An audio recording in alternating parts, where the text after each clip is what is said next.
What is up, guys? The E.L.T. Nation here, and today's story is a pretty crazy one. I hope you guys really enjoy this, and let's just begin. So today's story all takes place back in 2013. So it all starts off just like any other normal day. I got up, had breakfast, got dressed, went to school, got through that as normal. Nothing to complain about there. I get on the bus and started heading home. And after I head home, I went inside my room and I started exploring this app that I would use to locate family members and also your own iPhone in case it gets lost. It is called the Find My application. Originally, before it was actually called Find My, it was actually called Find My iPhone, meaning that Find My Friends and Find My iPhone had two completely different applications, but now they are merged together. So I was exploring the Find My application on my phone, and it had a lot of cool features in there.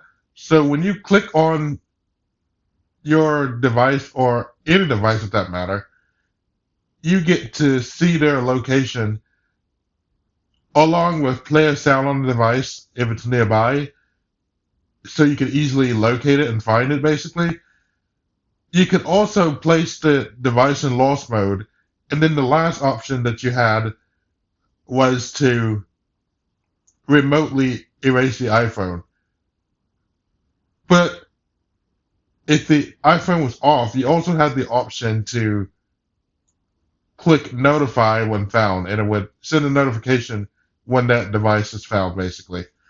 However, I clicked on the remotely erase iPhone option, and I should not have done this because this was a stupid idea for various reasons, one of which, at the time, I did not have iCloud backup enabled on my device, so I wasn't able to restore my device to its previous state.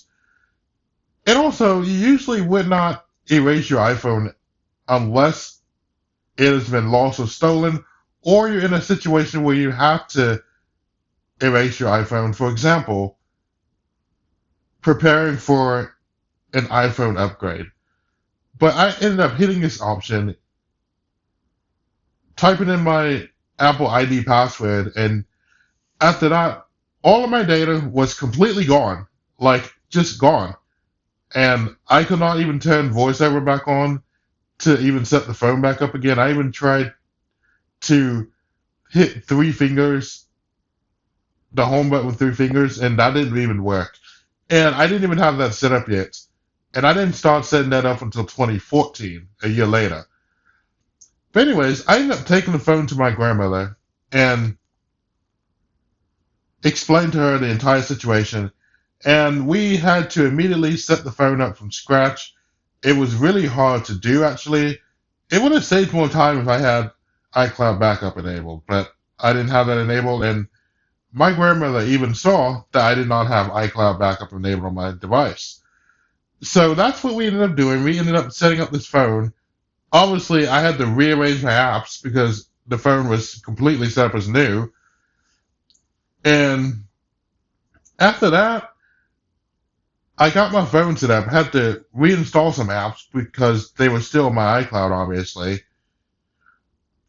Got all those installed, rearranged my apps, even organized some of them in folders to make them easily accessible so to be less cluttered. And then after that, I enjoyed the rest of my night and everything was fine.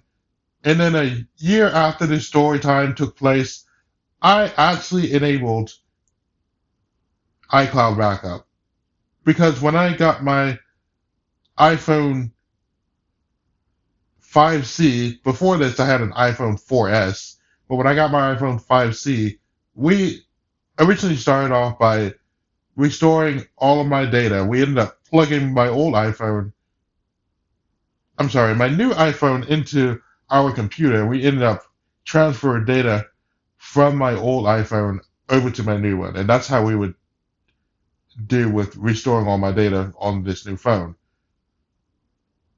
But once I got this new phone, I actually enabled iCloud backup. So if anything happens like this again, it will be a lot easier and a lot faster to basically restore all your data to its previous state.